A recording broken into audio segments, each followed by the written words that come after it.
Hey there, and welcome back to another Miraculous Ladybug video. And today we're going to be talking about something that's recently got a bit of traction on social media. That is, of course, a statement from the writers about what we can expect from Season 6. Now, whenever you hear something like that, I think the fandom just expects the worst. It's learned behaviour, really, as sometimes weird writing choices have been justified in the most outlandish ways through these sorts of statements. Or they go and talk a big game, only for it to come to nothing in the end. I honestly think it's become a bit of a time-honoured tradition at this point. I mean, who can forget the classic rant where Astric complained that the Panel Team episode was being aired out of order, since it has a huge story point that won't make any sense out of context, only for the story point to be that Chloe and Lila are working together, which doesn't take a master detective to properly understand. Two major villains working together because they share a common enemy and a similar goal. Ooh, more at 6! Or how about that time, I think it was for Season 4 that they said, "Oh, pretty much every episode's going to be Cat Blanc level, trust me." Sure. Okay, so I suppose we better reference what's been said, right? The quote that I saw was this: Season 6 is a treasure hunt. It's a mix between The Usual Suspects and The Sixth Sense, the creators rejoice. Later, you'll be able to watch it again and say, it was all right there, right in front of our eyes. For now, you don't know the magic trick, so you can't see it, they promise. Delighted.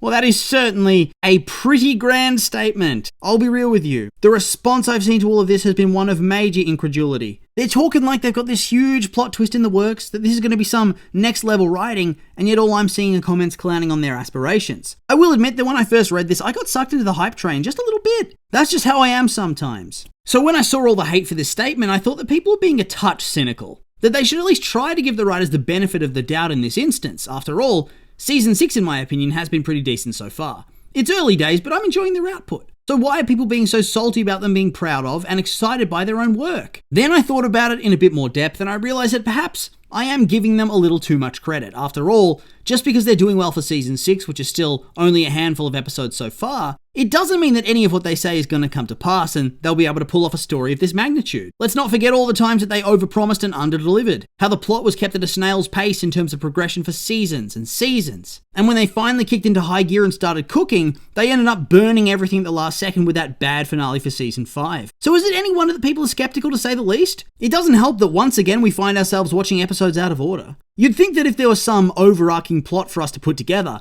then shouldn't it be best viewed in production order? If you watch The Usual Suspects or The Sixth Sense out of order, it actually ruins the films, because they have a twist ending that changes the way you're supposed to view the movie. So that's given me a bit of a sinking feeling. Seriously, I can't believe we've made it all the way to Season 6, and this is still a persistent problem. Distributors, pull your heads in. Why have we still not got Episode 1 released? Have they somehow not finished it? So anyway, back to what that quote means for the show. There's supposed to be evidence dotted around the season that you can take and use to figure things out, hence Treasure Hunt. At the same time though, they're comparing their storylines to two very huge 90s twists. I realize that the younger viewers of the channel might not have ever seen these two films, so to help you understand what we're working with here, I'll give a brief summary. So spoilers ahead if you care about that sort of thing. We'll start with The Sixth Sense, which is probably the more well-known of the two. Essentially, at the start of the movie, Bruce Willis, who plays a child psychologist, is shot by a former patient that breaks into his house. Months later, he's recovered, but his wife is completely shut off from him. She doesn't speak to him and is clearly depressed, but he can't find a way to help her.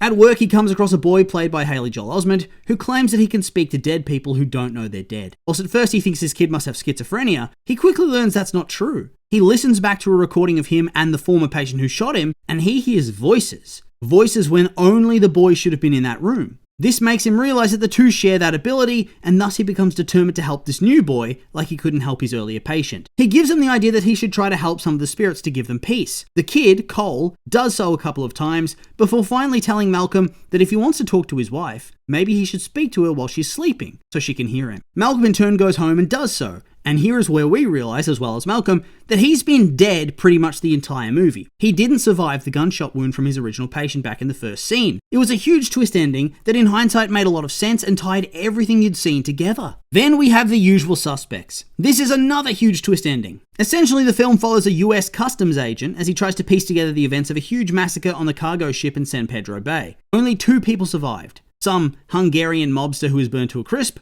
and Roger Kint, a physically disabled con artist. The detective spends most of the film talking to Kint, who gives him a full rundown on how they ended up in this position, and how they worked for a mysterious criminal named Kaiser Soze. Kaiser is a mysterious figure who works in the shadows, with the detective eventually deciding that he must have been one of Kint's accomplices in their attempted heist of the cargo ship, eventually settling on Keaton, the other main character of the flashback storyline. That very same character was shown being killed by Soze at the start of the movie, but the detective thinks that must have been faked. He faked his own death. Kint then agrees with the detective because he reveals he'd been hiding and witnessed his ally Keaton go berserk and become Kaiser Soze. However, he ends up posting bail and leaving since he's too afraid to testify against him in court. Shortly after this, the detective begins to notice that Kint's story was absolute bullshit. He'd constructed it using various different words, locations, phrases, and pictures that had been put up on the evidence board and around the room in general. This, combined with the facts from the FBI of a drawing of Kaiser Soze, based on the description given by the Hungarian mobster, leads to the realization that Kint was Kaiser Soze the entire time, and that he had utterly manipulated them from the very beginning. He'd been hiding in plain sight. So if you take both of those ideals and smash them together, from The Sixth Sense, you get the feeling of everything falling into place and making you go, oh shit! From The Usual Suspects, you get the idea of the villain of the story being right in front of you the entire time. You just can't see it. So how do you apply these principles to Miraculous Ladybug Season 6? Strap on your tinfoil hats, kids, because we're about to start spitballing any and every idea that comes to mind, no matter how absurd. We're probably going to come up with no real answers as of right now, and just more questions, but that's half the fun. We need more episodes before we can shape something that's a bit more concrete and realistic. Well, I think it's probably quite clear that this is going to end up being something to do with Lila. I know that's not her actual name anymore, but who cares? We're rolling with it. The very obvious answer, and the one that I think is probably going to be right in the end, is that Lila is hiding in plain sight in a way that's supposed to absolutely blow your mind, but also make a lot of sense. We know that she signed up to go to that new school at the end of Season 5, so good chance she is there. It's still early days, so we might not have even seen her yet, but there are also obvious potential red herring answers. The first, of course, being Sublime. She's a brand new character who comes out of nowhere. She's liked by everybody and is super talented, and she integrates herself into the main friendship in a single episode. She has mummy issues for sure, just like Lila clearly does, and something just feels a bit off. Plus, she's getting all connected with Tomoe. So there is a chance of all of that being linked together, and thus this being a potential identity that Lila's adopted. However, at the same time, it does feel very front and center. A bit too obvious. This is not a very good twist. She's the new character. And then you say, oh, there's a big twist ending with the secret character. Come on. Plus, we see Hawkmoth talking to Sublimation when Sublime is right out there in the open. So I don't think that really makes sense. And on top of that, wouldn't it be a bit off to have the two disabled characters be secret villains? Another potential twist, and this one's a big tinfoil crack theory, could be the infamous Lila is Manon. I hate this one, to be honest. The broad strokes kind of work for it, though. They do look similar enough. You can twist Manon's backstory to give her mummy issues quite easily, considering how much her mum works and how often we've seen her with a babysitter. The fandom hates Lila, the fandom hates Manon. It all fits. One of the classic fan theories, which is the Centikid theory, turned out to be true. So why not include another bonkers fan theory on top of that? Plus, having a reveal like this would count as being hidden in plain sight the whole time. On top of that, Manon is the puppeteer villain. Lila could be argued to be a bit of a puppet master. Like I said, I personally don't think much of this theory, but it does have me concerned they might actually be going down this pathway. We could also be dealing with a betrayal by a known friendly character. But who? It can't be a POV character, so that rules out Marinette and Adrian obviously because that would be stupid. It can't be Alia either, because you'd expect that since she knows Marinette's identity already, it would just lead to the same outcome as the London special. So here's what we know. They might be doing a villain hiding in plain sight storyline, but it needs to pack an emotional gut punch. The only way to do this is by having it be somebody the audience and the lead characters actually care about. So that means we can rule out Sublime. So commenters, who would you choose? With the caveat that it has to make sense, i.e. Alia's out because it wouldn't make sense for her to be Lila's goon and yet not have Lila steal Marinette's Miraculous, you know? So who do you think? Give me some names and theories, go crazy with them. Personally, if they had their time again, I think Lila should have been written from her introduction onwards to make her way into the group as a good person. You drop hints here and there that perhaps she's not all she seems, but keep her firmly in the hero camp and friends with everybody. Then you could have a new mysterious Hawkmoth and blast everybody with a big villain reveal when you're good and ready sometime this season.